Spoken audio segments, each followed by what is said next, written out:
everybody. This is an open discussion with C3 Films. My name is Chris, and this is. Cheryl.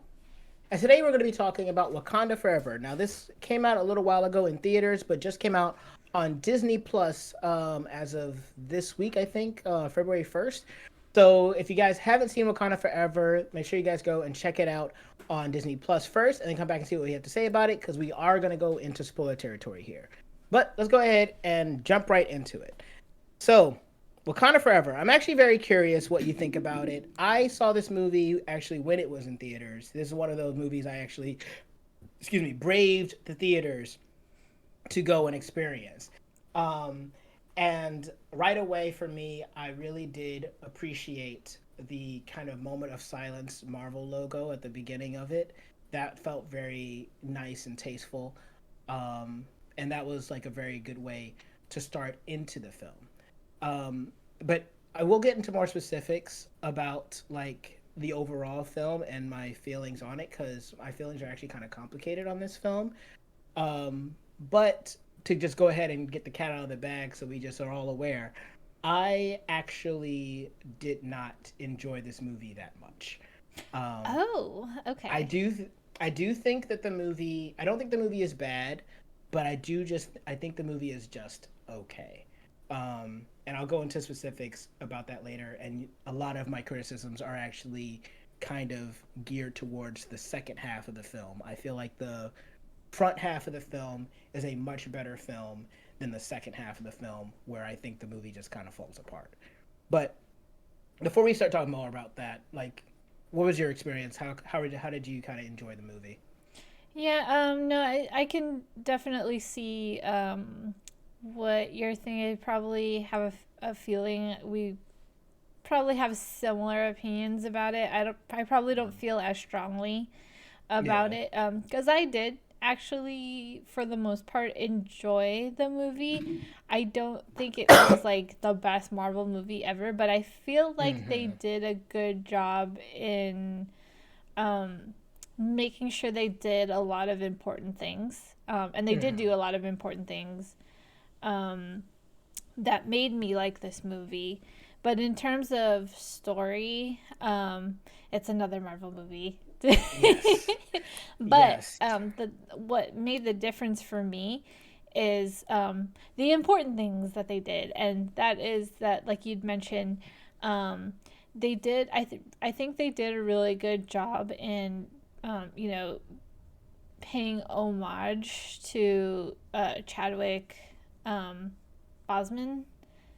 And the other thing that really stood out to me that I really appreciated was the the fact that the movie was very female driven, and the all the characters, it was just basically like all around strong female characters, very present in the foreground of the film, and we don't get that enough. And on top of that, they were women of color, so for that, like I had a good time and enjoyed the movie for those reasons, very specifically. They just stood out to me, and I actually cried at the end of the movie It's because I hard not to. feel like they pay homage to Chadwick at the beginning, but then they also do it at the end, and where they give Shuri this moment to like grieve and Grieve. let go. Yeah. And that was the part that like made me cry, and it was like it felt good. Like I felt good after watching the movie. Yeah, that's a really good moment. They give Letitia Wright really room to act, and I think one of the strongest things about this movie is the acting. The characters that you're talking about were also very present in in Black Panther, the first movie. Actually, one of my biggest criticisms for the first Black Panther is that when it comes down to T'Challa as a character, I don't think he's as interesting as his supporting cast. Um, and in many ways, I kind of feel like Shang-Chi kind of had the same kind of issue. I think Shang-Chi's supporting cast was kind of more interesting than he was for me personally. But those characters in going into Wakanda Forever, it makes sense that they would be able to still carry this movie because they are some of the strongest and most interesting characters from the first one, as a matter of fact. And I really think that a special shout out has to go to Zamunda, um, because she's great in this entire like movie, or at least for the movie, the parts that she's in. We did say spoiler alert, but we she dies about at the halfway point in the movie when Wakanda gets invaded. But Angela Bassett is acting her butt off in this movie, and she has some really powerful scenes where you feel her grief and you feel her anger, and she just does, and then you still feel her love, like for her one remaining child, her daughter, and things like that, and like what she wants to do to protect her country, but also to protect even Riri Williams when Riri ends up in Wakanda. But um, I really just I think that if there was ever a talk for an actor to win an Oscar for a superhero movie in like current times, I think that Angela Bassett should be up for like consideration because she's just that good in this movie. Yeah, I would agree. And I think that's maybe one of the reasons why I had such a good time is like I just didn't feel very, interrupted by testosterone. And I feel like I cuz I also really liked the first movie, Black Panther, but then Mm-hmm. like no disrespect to Chadwick, but it almost felt like kind of clear. Like it just felt like a weight off of like the movie because we just get to see the women be the women without having like a male step in and like be the hero and do the heavy lifting because it's all the women doing everything.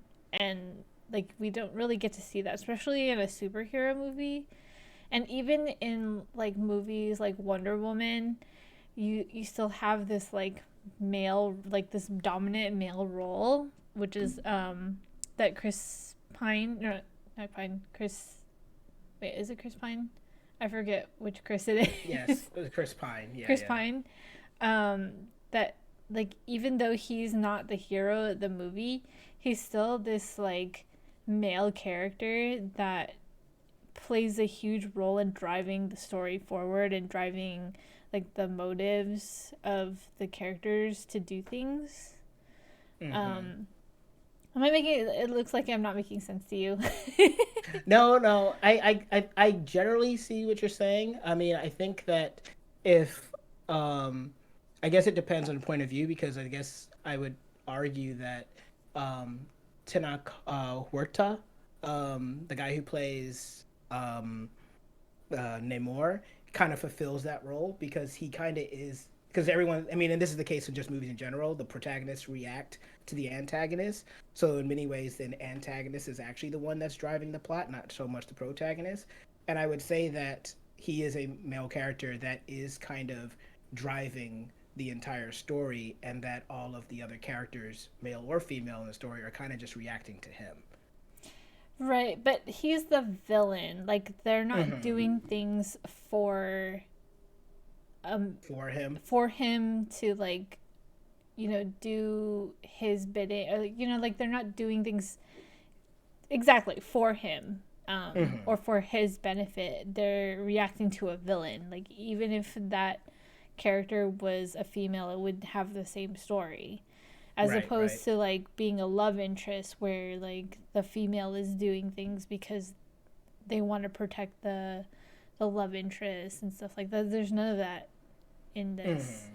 So like there is no romance thing. There's no romance element in this movie, which is another reason why like we don't have a supporting male character, I guess you can say. Like it's Yeah. basically all like female main characters and supporting female characters. There's no like male good guy. I guess you could say Martin Freeman is, but he's also He's the only barely in the one. movie.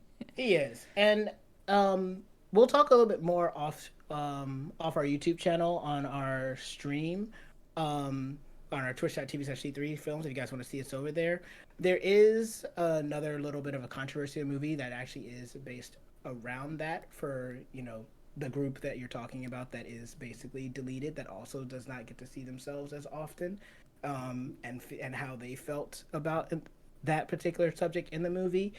I don't know that I like feel the same way. I had this conversation with a couple of people, but it is something that did pop up in conversations with other people who also feel like they have a connection to this universe. But I think that's something that we can talk about a little bit more on our Twitch stream, and we don't have to talk about that here. But one thing I do want to I kind of shift to is talking about what the story is as a whole and how that kind of affected me negatively, at least on the second half. And when I say this movie is very complicated with me emotionally, it's also because of the fact that the movie had a lot to deal with, right? Like, we can't get around the fact that Chadwick died. And so the movie had to figure out how to write a story based on that happening. Now, there's options to recast. There are people out there that believe they should have recasted. They just obviously that's not what they went with. They went with the decision to tell a story that was based around the real life tragedy of what happened to the actor, and that I can almost feel a little bit muddy to me. Where on one hand I'm like, yeah, I can feel like you're paying homage, but at the same time, you're using it in a movie that's made to make money. So is there an argument to be had about you profiting off of this person's death now? So like there's that kind of like, I guess, uncanny valley that's in the back of my mind when I'm looking at something where I'm like, this is really emotional and I like it. At the same time I'm like, but this person actually died. And I'm watching a movie about them talking about the fact that this person actually died, and I'm watching it for entertainment. And I just like I have this pull inside me that doesn't really know how to feel in those moments because it's the disconnect or the connecting of the idea that I am watching a movie for entertainment, but this person also died in real life. But they're dead in the story, but they're also dead in real life. So that was like, I think, a little bit. This isn't so much about like me liking or disliking the movie. This was like a complicated emotion I felt while trying to enjoy it. I mean, honestly, I feel like I hear what you're saying because I was actually worried about how they were gonna handle it. As I do Mm-hmm. whenever this kind of thing happens, where an actor does pass away before they can finish making whatever story they were in the middle of telling. Um, Mm-hmm. like Carrie Fisher, for example, which that was a total mess. Yeah, Like I hated the way they did that. But in contrast to that, I feel like they did much a better. very good job in how they handled Chadwick's passing and incorporating it into the story, because I think it it would have been weird if they let T'Challa be alive in the story. I Mm-hmm. feel like that wouldn't have worked out very well, and it would. I almost feel like that would have been disrespectful. I kind of like the idea that they let the character die with the actor so that it Mm-hmm. can't really be reborn. But then it's also the way they Not in that treated way. it because they gave him Mm-hmm. a moment. They gave him more than one moment, Right. and and and I think for that reason that they did right by it. Like if Okay. I get what you're saying about like the whole they're making money off of it kind of thing, but then I also feel like they're dealing with the situation best they could while still moving forward with doing what they were gonna do anyway. Yeah, and that's one of the thing that I always like wanted to bring up, is the fact that like the movie had a lot that it had to working against it because they lost their lead actor that they probably had a whole story built around, and then they had to like pivot in the middle of like writing the script. So, yeah. But as far as like the story itself, like it opens with T'Challa being about like basically in a moment of passing, and Shuri being unable to save him. And then Shuri carries that guilt with her for the entirety of the movie, and that guilt turns to rage because of the fact that she was unable to save her brother. And now the actual plot of the story is the fact that a young teenager has built a machine that can find vibranium, and that vibranium is leading Americans, or I guess whomever, to the ocean where they are coming across Talakan, which is Namor's home, and Namor does not want people to find his home because he knows how people are, and they're going to cause problems. So that's why he goes to Wakanda to basically say, "Hey, look, you need to check your crap out, blah blah blah. You shouldn't have opened yourself to the world, and now I'm gonna go find this person that made this machine, and I'm going to kill them." Now, not a huge deal, but this is the first kind of moment of that's a little weird.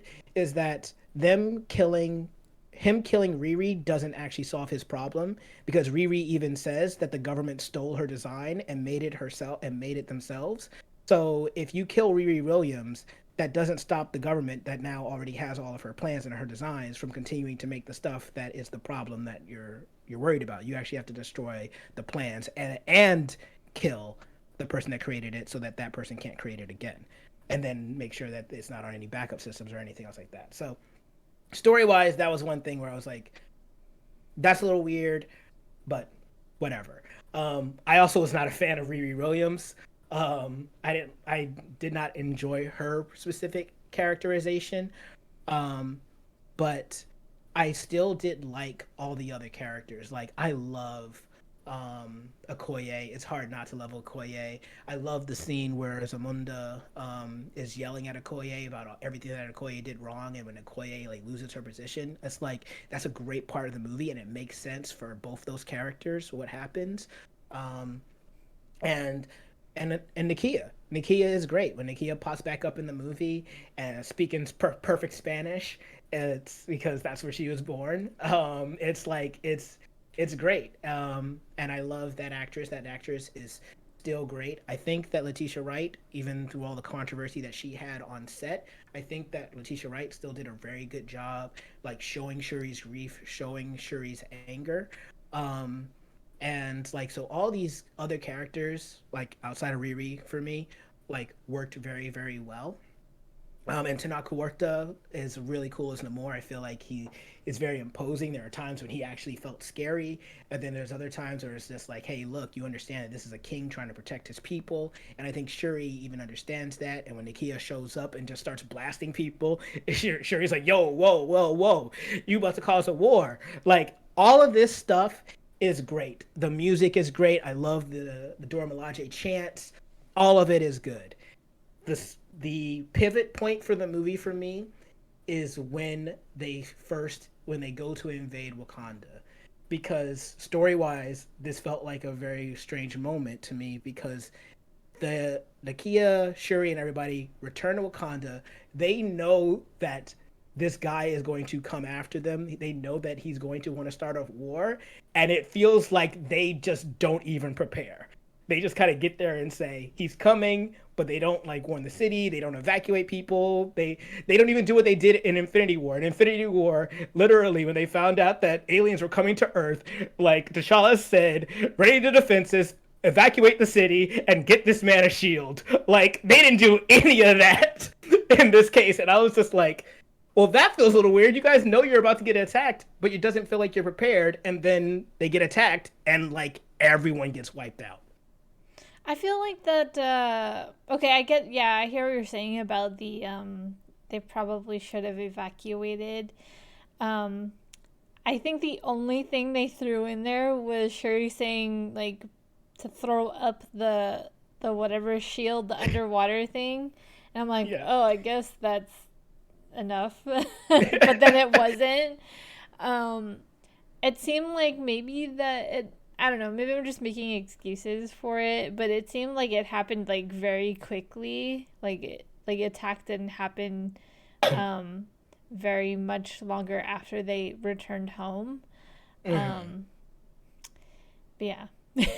Yeah. No, no. I mean, you're right. It didn't. There wasn't that much time. I think I just was just like you guys need to be a little bit more urgent. There needs to be an announcement or something. Your people are in danger. Like, and also because like the whole thing about Wakanda is that it is in Marvel lore a place that's never been invaded, right? It's a place that's so like two things are going to happen now. One, you got to show why you've never been invaded, and two, you got to show why Talokan is that good that even though you've never been invaded before, this is the first group that's actually able to do it, and that makes it interesting. Um, I didn't like the fact that Zamunda died, but it made sense. I understood. They because that was the story's way of taking everything away from Shuri and like really leaning into her rage. Um, so I do like that as a story point. Um, the next two big issues I have is once again related around what the Wakandans decide to do. They decide to go and fight um, Namor and his people in the middle of the ocean On a boat and on that a doesn't boat fly. that doesn't fly. And I was like, you guys are one of the most technologically advanced nations. You don't have a you don't have a flying boat or a plane that can land in water and then get the heck out of there once you do what you need to do. And I'm like, and after you because you actually are successful, you do capture Namor and put him on the plane so that you can dehydrate him. And then you expect to just sail away in the middle of the ocean with all these people that can swim and like sirens that can like basically make you kill yourself. Like, what is your plan? I was just like story wise, I was like, this does not make sense. Yeah, I really thought that it was gonna fly away because like Shield has one. We've seen one in the first Avengers. Right? So the fact that their thing didn't fly, I really thought it was gonna fly away, and then that would have made the most sense to me. Um, I think that would have been way better storytelling. Even like I feel like they still could have had the thing where they had Shuri and Namor fly back and like tell everyone to like stop fighting. I think they still could have done that. Um, but fly away. I don't get that was really dumb. I was really surprised by that. Yeah, so that bothered me. I hated the fact that they put a Koye in that stupid fish Iron Man suit that looks like it was only made to sell toys. Like that thing looks so dumb, and it was so dumb. She was so against, and I were trying. I get they're making a joke. She was so against the suit, and they finally put her in the suit by the end. But then she had like this weird not rivalry with the guy that couldn't die, which they also never explained why the Talakans couldn't die. Like they get up when they first show up and they make it a big deal, and then they never address why are these people basically immortal. We just don't address it. And so then she has this weird rivalry where they're all, her and this guy are always fighting, and then she tries to have this like really cool moment where she's just like, I forget what she says, but it's a kind of thing of like, yeah, I got you, but all she does is push him off the boat into the water. It's not like she killed him. So Mm-hmm. it was just like mind-boggling to me because I was like, that isn't cool, that's not exciting, and this suit that you're wearing is freaking dumb. So Yeah, I was pretty disappointed by that too. Like especially like pushing him back into the water. Like that's probably where he wants to be. yeah. He's probably healing from that. But yeah, I knew they were gonna have like a one-on-one showdown again. But yeah, like you said, I was pretty disappointed by that fight. It wasn't very outstanding. I'm even more disappointed that she could only win in the suit. And I know like the whole deal is, you know, that it's supposed to like even the odds, and it's supposed to be like Sherry's great with technology and stuff like that. But then her whole thing is like all you need is a spear because the spear is designed for precision and stuff like that. And then she's just proven wrong. Like you need tech, like you're not good enough without the, you know, technology and stuff like that, which like I kind of get like both sides of it, but I think for her character, like maybe the suit wasn't working for her, so she takes it off and then she uses the parts of it to like Or yeah, or just find like a way to like make it so that because if you think about it, nothing really changed. She would have killed them even when she didn't have the suit. The problem was just the fact that they were immortal for some reason. And at the end, she still didn't kill anybody because they were still immortal. Mm-hmm. So the actual situation did not change. All she did was be able to get to be in a situation where she could kick him off the boat into the water. So, and my friend brought up something interesting where he was saying that he feels like maybe the movie had an aversion to like killing certain characters because it was already based around a real life death. And when you think about that, like there's not that many people that die in the movie on screen. Although I mean, there's a part of me that's kind of like when Wakanda gets attacked, I'm pretty sure a lot of Wakandans die, but we don't. I don't think any of our main characters actually die on screen. That at least not any of the Telecons or the Wakandans. Americans die because when the boat gets attacked earlier in the movie, they have the soldiers being killed and walking off the boat and stuff. But Well, either the way, queen. oh yeah, and then Zamunda. So yeah, so actually maybe that's not true. But yeah, but like I just think it's a little weird that you don't make it so that they can either find a way to kill the telecons or at the very least, I don't know, even the odds in some kind of way where they can incapacitate them and that way it could feel like a victory there. So that whole thing just felt very, very odd to me from a story's perspective, and I did not enjoy the third act at all because of that. I will say that the fight between Shuri and the fight between Shuri and Namor, I actually liked a little bit more. Only because of the fact that I like my movies to be based on some type of logic. And Shuri is not a fighter. She never has been. She's always been about technology. That's why in the movie she's always shooting things. So the fact that she can't physically, even with like the suit, like like she can't physically beat somebody who has been literally fighting for like hundreds and hundreds of years makes sense. So I like the fact that she has to be smart in order to defeat him. So that's cool. That feels realistic. That feels like it plays to the character. I do feel a little weird though, where I kind of Shuri becomes the Black Panther in the comics as well, so that's why they did it. Part of me feels like Nakia should have been the Black Panther instead. Um, and I think that is just maybe because of the fact that I think that she just makes a lot more sense as like a fighter and someone who was an assassin. And like for her story, the whole thing was that she was never really accepted. She was always on the outside because she was an assassin. She couldn't even be a part of the Dora Milaje, so she made her own way. And for her to come and then become and her for her to go from that to become like the hero of Wakanda feels like a good direction for her story and her taking on that mantle. And it makes sense because she is somebody who would be able to physically fight realistically from the context of the story. So I kind of wish that that happened.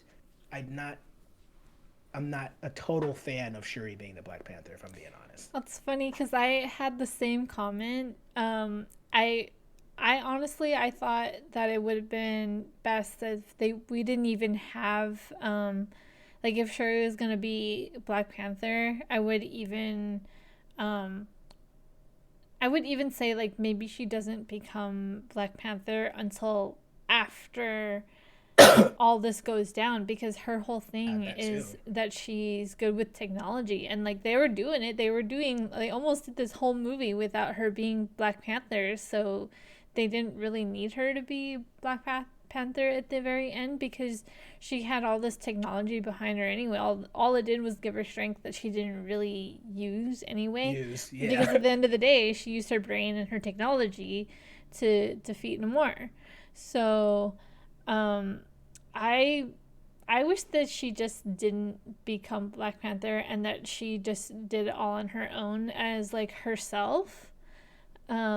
And again, like you mentioned, it makes way more sense for what's her name, Nakia. Nakia, to be the Black Panther because I actually thought that that's what they were gonna lean towards Yeah, because it me too. makes more sense. Because she's a skilled fighter and she's like the best. Hmm. So, um, yeah, I don't Yeah. know. And they brought her back. I thought that's why they were bringing her back. Right? Like They you brought her need to be back. the Black Panther. So And then, of course, like the last scene of the movie is like you said, like it's a well accurate scene and another kind of moment of silence for T'Challa, which I think was very well done. And then they introduce the son that T'Challa had right before he passed, and they make sure you know that his name is also T'Challa. And I think that's because they want to open the door to have this character become Black Panther at some point, which is why he's also named T'Challa. So it's a way for them to bring T'Challa back into the mainline story. And it probably won't be played by this actor. They're not going to wait for this actor to grow up, but they'll probably, like, the story is based around Kang the Conqueror and time manipulation and stuff like that.